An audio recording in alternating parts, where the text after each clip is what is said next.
আচ্ছা, ক্লাস 9 যে কোনো মিডিয়াম, সে বাংলা হোক, সিবিএসসি হোক অথবা আইসিএসসি বোর্ড হোক, একটা কমন যে চ্যাপ্টার সবার থাকে সেটা হচ্ছে linear simultaneous equation with two variable.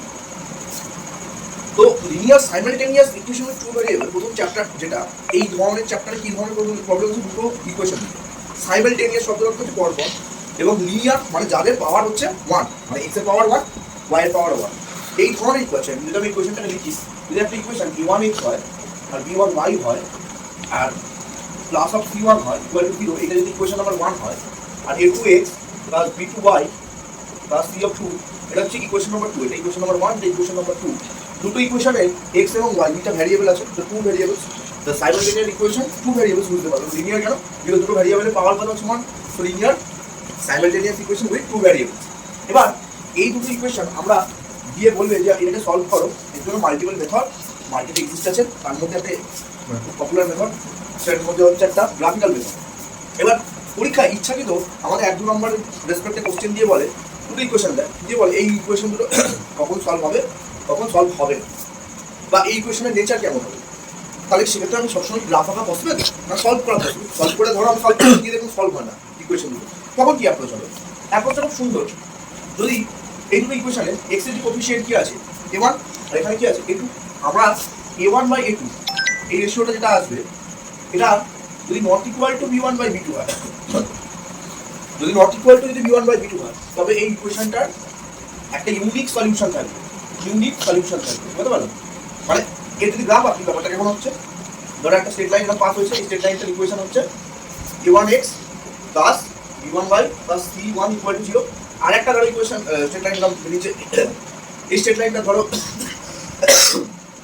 a2x plus b2y plus c of 2 equal to 0, এবং দেখো এটা এই পয়েন্টে কাট করছে, এটাই হচ্ছে এদের সলিউশন। তো যখন আমরা a1/a2 not equal two b1/b2 পাবো, তখন ইকুয়েশন সলভ করতে পারবো এবং সেটা ইউনিক সলিউশন পাবো। যদি আমার a1/a2 ইকুয়াল টু b1/b2 হয়, যদি আমার a1/a2 ইকুয়াল টু b1/b2 হয়, ভালো করে দেখতে হবে, এবং আমার নট ইকুয়াল টু c1/c2 হয়, মানে a1/a2 b1/b2 এবং নট ইকুয়াল টু c1/c2 যদি আসে, সেক্ষেত্রে আমরা কি হবে, সেক্ষেত্রে আমার গ্রাফের নেচার কেমন হবে, এবং আমার সেখান থেকে যদি আমরা চিন্তা করি যে হ্যাঁ তোমাকে এরকম দিতে আমি দেখলাম, দেখার পর আমি কোশ্চেনটা হচ্ছে যে এখান দিয়ে আমার সলিউশন আসবে ঠিক কি আসবে না, যদি এরকম স্ট্রাকচার বা এরকম ফরম্যাট চলে আসে, সেখানে নো সলিউশন হবে, এখানে কোনো সলিউশন হবে না। কেন হবে না? কারণ এই গ্রাফটা যদি আঁকি, সেম দুটো স্ট্রেট লাইন, একটা হচ্ছে same a1x plus b1y plus c1 equal to 0, আর একটা স্ট্রেট লাইন আমি বেরাচ্ছে a2x যেরকম লেখা আছে, মানে এদের মধ্যে কোনো কাটিং পয়েন্ট নেই, সলিউশন এক্সিস্ট করবে না, তো নো সলিউশন হবে। আর যদি এরকম হয় কি, মানে মাঝখানে এটা যদি ইকুয়াল হয়ে যায়, তাহলে কি হবে, তার ইনফাইনাইটলি মেনি সলিউশন হতে পারে, ইনফাইনাইটলি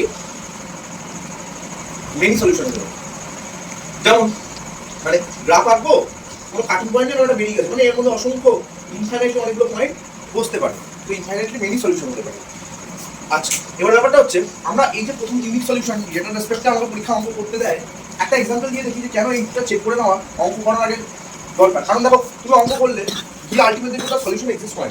একটা এক্সাম্পল দেখাই, একটা ইকুয়েশন লিখছি x plus y equal to 20, আর একটা ইকুয়েশন লিখছি 10x plus 5y equal to 140। দেখো এই ইকুয়েশনটাকে সবার আগে আমরা কি করতে হবে, স্ট্যান্ডার্ড ইকুয়েশনের মতো লিখবার চেষ্টা করতে হবে। তো স্ট্যান্ডার্ড ইকুয়েশনের মতো যদি লিখি, তাহলে দেখো এই 20 এখানে 0 ছিল, তাহলে এই 20টা এদিকে আসবে, তাহলে x plus y minus 20 equal to 0। এবার দেখো মাইনাস তো এখানে ছিলই না, তাহলে এইটাকে আমরা কিভাবে লিখবো, প্লাস অফ মাইনাস 20 হিসেবে লিখবো। এবার দেখো x এর আগে যেটা থাকে সেটা হচ্ছে আমার a1, আর এখানে y এর আগে যেটা আছে হচ্ছে আমার b1, আর এটা হচ্ছে আমার c1। তার মানে আমার এখানে a1 কিছু নেই মানে কত আছে 1, আর b1 কিছু নেই মানে কত আছে এই 1, আর c1 কত আছে মাইনাস 20। এই কোয়েশ্চেনটাকে দেখো, এখানে এই জিনিসটাকে আমরা কি করবো, এদিকে নিয়ে আসবো। তার মানে এর জন্য আমরা 10x প্লাস 5y মাইনাস 140 করে নিয়ে এলাম, 10x plus 5y plus of minus 140, এটা লিখলাম 140 লিখলাম। তার মানে এটা আমার c, তার মানে এখানে আমার a2 কত, a2 10, b2 হচ্ছে 5 এবং c2 হচ্ছে 140। এবার আমাদের কি বলেছিল, যদি a1/a2 not equal two b1/b2 হয়, তবে ইকুয়েশনটা সলভ করবে, কাট করবে, কারণ আমি অঙ্ক করে সলিউশন পাবো। তার মানে আগে আমি চেক করে নিলাম, দেখো a1/a2 এর ভ্যালু কত আসছে, দেখো a1 এর ভ্যালু কত 1, a2 এর ভ্যালু হচ্ছে 10, আর b1/b2 b1 এর ভ্যালু কত 1, b2 এর ভ্যালু কত 5। তো 1/5 দেখো দুটো আলাদা জিনিস হচ্ছে, মানে নট ইকুয়াল টু হচ্ছে, তার মানে এটাই আমরা সলভ করতে পারবো এবং এর ইউনিক সলিউশন আছে। যদি আমি ইকুয়েশনটাকে যদি চেঞ্জ করি,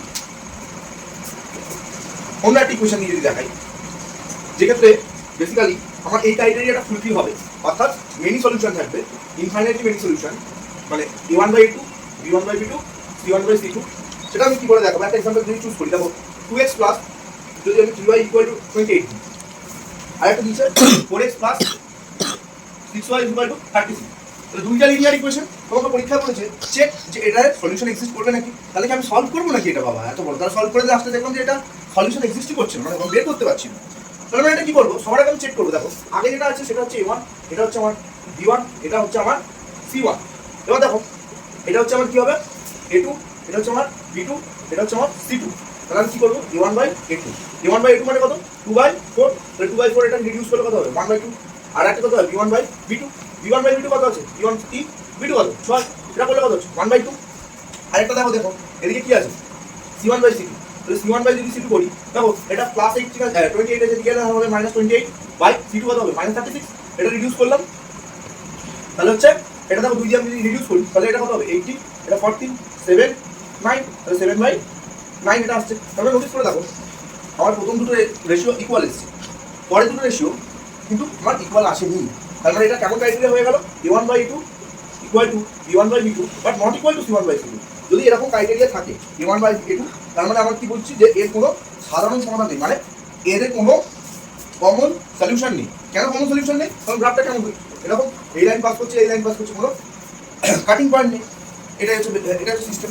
তো যখন আমরা এরকম আসছে তো নো সলিউশন পাচ্ছি, আমরা কি পাচ্ছি? নো সলিউশন, কোনো কমন সলিউশন নেই। এবার এই চ্যাপ্টারে একটা গুরুত্বপূর্ণ মানে যদি আমার এই ক্রাইটেরিয়াটা যদি কেউ হোল্ড করে যায়, অর্থাৎ a1/a2 not equal two b1/b2, আমি এটা রাফে যদি চেক করে দিই, যদি এটা কেউ হোল্ড করে তার ইকুয়েশন সলভ করা যাচ্ছে। তার জন্য মাল্টিপল মেথড আছে। আমি আজকে জাস্ট প্রথম মেথড অর্থাৎ এলিমিনেশন মেথডটাকে নিয়ে ডিসকাস করবো, এবং এলিমিনেশন মেথডটাকে অনেক বইতে, যেমন এমএল আগরওয়ালের বইতে দেখো এটাকে বলছে যে সাবস্টিটিউশন মেথড। তো কেন এটা এলিমিনেশন বা সাবস্টিটিউশন বলে, এই প্রসেসটা যখন আমি দেখাচ্ছি, দেখো একটা যেমন একটা অঙ্ক নিই যেটা সলভ করা ইজি হচ্ছে। যেমন ধরো আমি লিখলাম x প্লাস ওয়াই এটা ইকুয়াল টু 20, ওই ইকুয়েশনটাকে আমি চুজ করছি। আর একটা হচ্ছে 10x plus 5y equal to 140। তো এটা অলরেডি আমি চেক করে দেখেছি, আমার a1/2 not equal two b1/b2 আসছে, তার মানে এটা সলভ করা যাবে। তো দেখো কি করবো, আমি এখানে কোনটাকে এলিমিনেট করতে চাইছি, আমাকে এটা সলভ করে x আর y এর ভ্যালু বের করতে বলেছে। আমি এলিমিনেশন মেথড যদি চুজ করি, কি করবো? কোনটাকে এলিমিনেট করতে চাই? ধরো আমি চুজ করছি আমি x এলিমিনেট করবো। x এলিমিনেট করার আগে দেখো x এর আগে কোএফিশিয়েন্ট কি আছে? কিছু নেই, কিছু নেই মানে কত আছে? 1। এখানে x এর আগে কোএফিশিয়েন্ট কত আছে? 10। যেখানে যদি x এর আগে 10 থাকে, ভালো করে বুঝবে ব্যাপারটা, এখানে যদি x এর আগে 10 থাকে, তাহলে আমরা কি করবো? এই 10টা দিয়ে এখানে বোথ সাইডে মাল্টিপ্লাই করবো। তাহলে 10 of x plus y 20 into 10, 10 of x 10 of y equal two 200, এটা আসছে। 10 of x plus 10 of y equal two 200 আসছে। এবার দেখো এইটা আর এটা সেম হয়ে গেছে এখন। আচ্ছা এবার দেখো এখানে কি করেছি, এখানে কোএফিশিয়েন্ট কত ছিল? 1। তাহলে এখানে আমি কি করেছিলাম? বোথ সাইডে 1 দিয়ে মাল্টিপ্লাই করেছি। এবার কোনো নাম্বার অলরেডি 1 দিয়ে মাল্টিপ্লাই এবং ডিভাইড সবই থাকে, তাই কার্যত এটাকে না করলেও চলে। তো আমি কি করছি, এটাকে আমি ইকুয়েশন নাম্বার 1 চুজ করছি, এটাকে আমি ইকুয়েশন নাম্বার 2 চুজ করছি। তাহলে আমি কি করবো? জাস্ট ইকুয়েশন নাম্বার 1 থেকে ইকুয়েশন নাম্বার 2 কে মাইনাস করে দেবো। তাহলে 10x plus 10 of y minus 10 of x।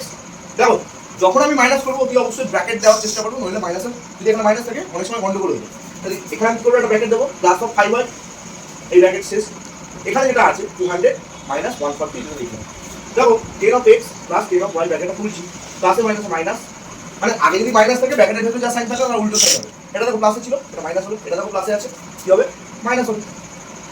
এবার দেখো 200 থেকে 140 মাইনাস করে দিচ্ছি, 60 হয়ে গেল। এই পোর্শনটা আমার কেটে গেল। যে y থেকে 5y মাইনাস করলে কত হবে? 5 of y ইকুয়াল টু 60। দেখো 5 এদিকে মাল্টিপ্লাই আছে, ওদিকে গেলে ডিভিশন, তাহলে 60/5 এটা আমি কাটলাম। y এর ভ্যালু কত পেলাম? 12। এই y এর ভ্যালু 12 পেয়ে গেলাম। y এর ভ্যালু যে কোনো একটা ইকুয়েশন যদি আমি পুট করি তাহলে আমি কি পেয়ে যাবো? x পেয়ে যাবো। যদি আমি y এর ভ্যালু এখানে পুট করি, তাহলে আমি লিখলাম যে নাও y equal 12 putting into number 2 equation. তাহলে এখানে যদি বসাই তাহলে 10 of x কি হবে?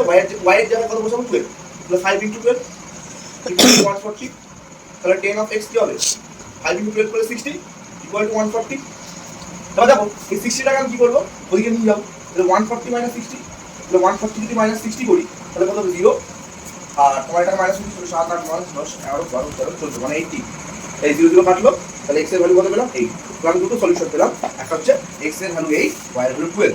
এবার তোমার উত্তরটা ঠিক এসছে নাকি তুমি কি করে বুঝবে? দেখো যে কোনো একটা ইকুয়েশন চুজ করো, আমি ধরো এই ইকুয়েশনটা চুজ করো, x plus y equal to 20 আছে। দেখো x এর ভ্যালু কত হচ্ছে 8, 8 প্লাস y এর ভ্যালু কত 12, 8 প্লাস 12 করলে কত হয় 20, তাহলে এদিকে 20 আছে, মানে x আর y এই ইকুয়েশনটাকে স্যাটিসফাই করছে, তাহলে আমার অঙ্কটা একদম ঠিক আছে। অঙ্ক যদি আমাকে এইভাবে প্রবলেম দেয় এবং লিনিয়ার সাইমেলটেনিয়াস ইকুয়েশন দিয়েছে এবং আমাকে বলছে সলভ করতে, তো ইউজুয়ালি যখন সলভ করতে বলে তার মানে চোখ কান বুঝে আমি এটাকে ধরেই চলবো যে a1 by a2 not equal to b1 by b2, এই ক্রাইটেরিয়াটাকে ওরা স্যাটিসফাই করবে।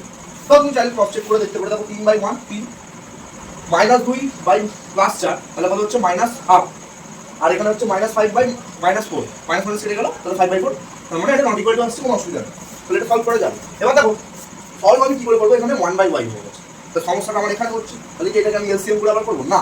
এটা ইজি টেকনিক হচ্ছে, আমি যদি এখানে দেখো যদি ধরে নিই যে p equal to 1 by y, তাহলে ইকুয়েশনটাই চেঞ্জ হয়ে যাচ্ছে, 3x minus 2 of p equal to 5, আর যদি এখানে আমি সেম কনসেপ্টে যদি বলি তাহলে x plus 4 of p equal to 4 হচ্ছে। এবার দেখো সেম টেকনিকে কি করবো, দেখো আমি যদি সাবস্টিটিউশন মেথডে দেখি তাহলে x এর আগে কোএফিশিয়েন্ট কত হচ্ছে 3, তাহলে এখানে এইটার ক্ষেত্রে কি করবো, এখানে 3 নেই কিন্তু x এর আগে আমি x কে ক্যান্সেল আউট করতে চাইছিলাম, তো আমি কি করবো এখানে বোথ সাইডে 3 দিয়ে মাল্টিপ্লাই করবো, x plus 4 of p equal to 4, তাহলে 3 of x 3 into 4 12 of p equal to 4, ও বোথ সাইডে যদি করবো তাহলে এখানে 3 দিয়ে করতে হবে, তাহলে 12, তাহলে হচ্ছে 3x plus 12p equal to 12, এটা পেলাম। এবার হচ্ছে এটা আমার নাম্বার হচ্ছে 1 ইকুয়েশন, এটা হচ্ছে নাম্বার 2 ইকুয়েশন। এবার আমি কি করবো দেখো 1 মাইনাস 2 করবো, তাহলে 1 মাইনাস 2 করি, 1 এর এলএইচএস কি আছে 3x মাইনাস 2p মাইনাস, বারবার হচ্ছে মাইনাস, এই হ্যাবিটটা এখন থেকে বারবার চেষ্টা করবে, এটাকে ব্র্যাকেটে লিখতে, কারণ অনেক সময় মাইনাসে গন্ডগোল হয়ে যায়, পুরো অঙ্কটা আলটিমেট করে গরু হয়ে চলে আসতে হবে। তার মানে এখানে কত আছে 5 মাইনাস অফ 12, দেখো 3 of x minus of 2p minus of 3 of x প্লাসে মাইনাসে মাইনাস 12 অফ p, 5 থেকে মাইনাস করছি, এটা কত আসছে মাইনাস অফ 7। এবার দেখো এই 3x এটা দেখো ক্যান্সেল আছে, মানে x কে আমি এলিমিনেট করে দিই, মাইনাস 2p মাইনাস 12p আছে, তাহলে কত হবে মাইনাস 14p হবে ইকুয়াল টু মাইনাস, দেখো বোথ সাইডে মাইনাসটা ক্যান্সেল আউট হলো, তখন 14 এখানে মাল্টিপ্লাই আছে দিয়ে গেলে কি হবে ডিভাইড, তাহলে 1 বাই কত হবে 2, তাহলে p এর ভ্যালু কত পেলাম 1 বাই 2। এবার আমার প্রশ্ন হচ্ছে প্রবলেমে তো p ছিল না, p টা আমি আমার সুবিধাতে ধরেছি, তাহলে p এর ভ্যালুটাকে আমি কি করব লিখবো, p ইকুয়াল টু 1 বাই 2 পেয়েছি, p এর ভ্যালু কত 1 বাই y, তাহলে 1 by y equal to 1 by y বসিয়ে দিলাম, 1 by y equal to half, এবার এটা কি করব উল্টে দেবো, তাহলে y ইকুয়াল টু কত 2, এখন y এর ভ্যালু আমি 1 এর 2 মানে এই উপরে দুটো যেকোনো একটা ইকুয়েশনে বসিয়ে দিলে y পেয়ে যাবো, তাহলে যদি আমি এখানে y বসিয়ে দিই তাহলে 3x বাই 2 বাই 2, তাহলে 2 কাটবে ইকুয়াল টু 5, তাহলে 3x মাইনাস 1 ইকুয়াল টু 5, তাহলে এই মাইনাস 1টা উঠিয়ে গেলে কি হবে প্লাস 1, তাহলে 6, তাহলে 3x ইকুয়াল টু 6, 3 দিয়ে কাটলাম 2, তাহলে x এর ভ্যালু হচ্ছে 2, তাহলে x এর ভ্যালু 2, y এর ভ্যালু হচ্ছে 2। তাহলে আমাকে মানে প্রবলেম ইচ্ছাকৃতভাবে এরকম ভাবে দেবে, একটু ব্রডলি দেবে, এটাকে একটু কায়দা করে নিজের মতন করে নিতে হবে, বুঝতে পারছো? অনেক সময় অঙ্ককে আমি তো দেখাই এরকম টাইপেও দেয়, মানে আমি যদি কয়েকটা কেসিনাগের প্রবলেমও দেয়, যদি দেখা একটা কেসিনাগ দিয়ে দেখাচ্ছি, দেখো ধরো এরকম টাইপের প্রবলেম দিচ্ছে 1 by x minus 1 plus 1 by y minus 2 equal to 3 একটা ইকুয়েশন দিয়েছে, আর একটা কি দিচ্ছে 2 by x minus 1 plus 3 by y minus 2 equal to দেখো 5 দিয়েছে।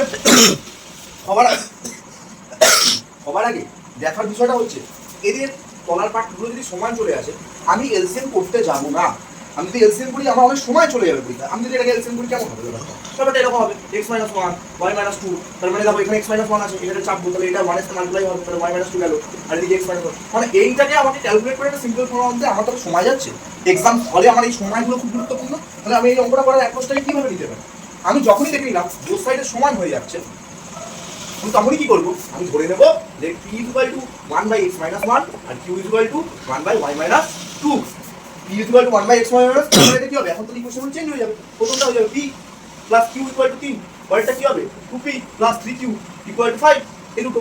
এবার দেখো এটা তোমার চেনাশোনা ইকুয়েশনে কনভার্ট হয়ে গেল, এখান থেকে তুমি p এর ভ্যালু পাবে, সেটা বসিয়ে তুমি q পেয়ে যাবে, যে p আর q দুটো পেয়ে যাবে, তখন দেখো p ইকুয়াল টু যেটা ধরেছো সেখান থেকে তুমি ক্রস করে আমি হাইপোথেটিক্যালি ধরলাম, এই দুটো যদি আমি সলভ করি, তাহলে আমি দেখো এখানে 2 দিয়ে মাল্টিপ্লাই করছি, যেহেতু এখানে p এর কোএফিশিয়েন্ট 2 আছে, বোথ সাইডে আমি কি করলাম 2 দিয়ে মাল্টিপ্লাই করলাম, এটা 6, তাহলে কত হচ্ছে 2 of p plus 2 of q equal two 6, এটা হচ্ছে নাম্বার 1, এটা হচ্ছে নাম্বার 2 নম্বর ইকুয়েশন।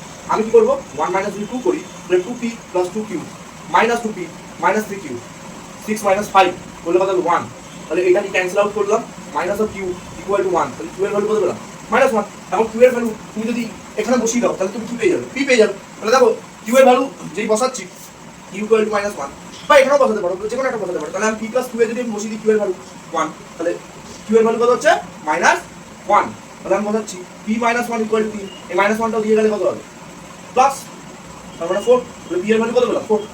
এই দুটো কনসেপ্ট পেলাম। এবার দেখো পি আর কিউ তো আমার অঙ্কে ছিলই না, আমার অঙ্কে এক্স আর ওয়াই এরকম টাইপের ফর্মে ছিল। তাহলে আমি এটা কি করে বের করবো? দেখো আমি যদি বাকিটা মুছি, দেখো আমি দুটো ভ্যালু পেয়েছি, দুটো ভ্যালুকে রেখে বাকি জিনিসপত্রগুলোকে মুছে দেবো। তাহলে আমি কি করছি, পি এর ভ্যালু কত পেয়েছি 4, পি এর অ্যাকচুয়াল ভ্যালু কত ছিল 1/x - 1 = 4। এবারে দেখো ক্রস মাল্টিপ্লিকেশন করছি, দেখো সিস্টেমটা দেখো। তাহলে 1 = 4 × x - 1, তাহলে কত হচ্ছে 1 = 4x - 4, এই -4টা এদিকে গেলে কি হবে +4, তাহলে 1 + 4 = 4 of x, তাহলে হচ্ছে 5 = 4 of x। এবার x এর ভ্যালু কত হচ্ছে 5/4। এভাবে আমি x এর ভ্যালুটা পেলাম। সেম কনসেপ্টে তুমি কিউবের জায়গায় যখন এটা বসাবে তুমি এভাবে y এর ভ্যালু পাবে। এইভাবে তোমাকে লিনিয়ার সাইমালটেনিয়াস ইকুয়েশনে সাবস্টিটিউশন মেথড অথবা এলিমিনেশন মেথড তোমাকে করতে হবে। কিন্তু মনে রাখবে যে কোনো অঙ্ক করবার আগে একটু বাবু রাফে চেক করে নেবে যে আদতেও অঙ্কটা সলভ হয় নাকি। অনেক সময় দেখা যায় পরীক্ষায় টিচারের মাইন্ডসেট সবসময় থাকে না, তবে 99% ক্ষেত্রে সলভ হয় অঙ্ক। ওরা একটা অঙ্ক দিচ্ছে, অনেক ক্ষেত্রে আমি যেমন একবার মনে আছে আমাদের স্কুলে একবার কোশ্চেন করেছিল, তো কোশ্চেনটা সলভ করছি করে কারোরই মিলছে না, আমারও মিলছে না, তা আবার গ্রাফিক্যাল মেথডে দিচ্ছে। তো গ্রাফিক্যাল মেথডে যখন দিয়েছে তখন দেখলাম গ্রাফটা আমি মিলছে না, তো ওটা গ্রাফে দিয়েছে বলে আমি বুঝতে পারলাম, যদি গ্রাফে না দিত তাহলে কি করতাম। তাই জন্য আমি বারবার বলছি বাবু রাফে চেক করে নেবে a1/a2 not equal two b1/b2 যদি হয় তবেই কিন্তু তুমি অঙ্কটা সলভ করবার চেষ্টা করো। আদারওয়াইজ চেষ্টা করে সময় নষ্ট করার মতো লাভ নেই। তখন টিচারকে বলতে হবে কোশ্চেন ভুল আছে ক্লাস 9-এ, আর বোর্ডে কোশ্চেন ভুল থাকলে তো ওটা নাম্বার দিয়ে দেয়। যাই হোক এইটাকে একটু চেক করে নেবে। এই জন্য চ্যাপ্টার শুরুর আগে আমি এই জিনিসটাকে বললাম, কারণ এই জিনিসটা খুব গুরুত্বপূর্ণ জিনিস। মানে শর্ট কোশ্চেনে আসে যে এরকম করে দুটো লিনিয়ার ইকুয়েশন দিয়ে বলে আচ্ছা বলো এই দুটো লিনিয়ার ইকুয়েশনের নেচার কেমন, তাহলে নেচার কেমনের জন্য তুমি সলভ করবো নাকি একটা 1 নম্বরের এমসিকিউ এর জন্য আমি কি করবো, তার কোএফিসিয়েন্টগুলো রেশিও বের করে 3টে ক্রাইটেরিয়া যা বললাম প্রথমে, নো সলিউশন, ইউনিক সলিউশন আর মেনি সলিউশনের, ওই 3টে ক্রাইটেরিয়ার মধ্যে একটা ক্রাইটেরিয়া ব্যাস হয়ে গেল। আই থিঙ্ক এই লিনিয়ার ইকুয়েশনের প্রথম জিনিসটা বোঝাতে পেরেছি। এরপর বাকি মেথডগুলো আমি একটু করে ভিডিও আকারে বলতে থাকবো, কারণ চ্যাপ্টার মানে সিলেবাসটা যেহেতু অনেক বড়, ক্লাস 9-এ 9 + 10 মিলিয়ে পড়তে হয়। 10-এর আবার কোয়াড্রেটিক ইকুয়েশনের কোশ্চেন টপিকটা আসবে। কোয়াড্রেটিক ইকুয়েশনের আমি একটু বলি একটা জিনিস, কোয়াড্রেটিক ইকুয়েশনে দেখবেন চ্যানেলে যারা দেখছো সেন্ট জেভিয়ার্স স্টুডেন্টদের বেশি ভালো করে বলছি, ভালো করে শুনবে। তোমাদের কোয়াড্রেটিক ইকুয়েশনটা কী করবে, আমার চ্যানেলে বেঙ্গলি মিডিয়ামের ওরিয়েন্টেডে আমি বানিয়েছি, ওদের পরীক্ষার ওরিয়েন্টেড। এবার প্লিজ ওইখান দিয়ে একটু দেখো, ওখানে সম্ভবত পারফেক্ট স্কোয়ার ফর্মে কীভাবে কোয়াড্রেটিক ইকুয়েশন সলভ করতে হয় ওটা আছে, তোমরা এই কাজটা করবে। আর সেন্ট অগাস্টিনদের তো অলরেডি পরীক্ষা শুরু হচ্ছে, ভালো করে সবাই পরীক্ষা দাও। লিনিয়ার ইকুয়েশনের তোমাদের পরের পরীক্ষায় আছে, এই পরীক্ষায় কম্পাউন্ড ইন্টারেস্ট এবং এক্সপোনেন্টের কোশ্চেনটা আমরা অনেক প্র্যাকটিস করেছি, তো ওটাকেই ভালো করে মন দিয়ে করো, চাপ নেওয়ার কিছু নেই, যা হবে ভালো হবে।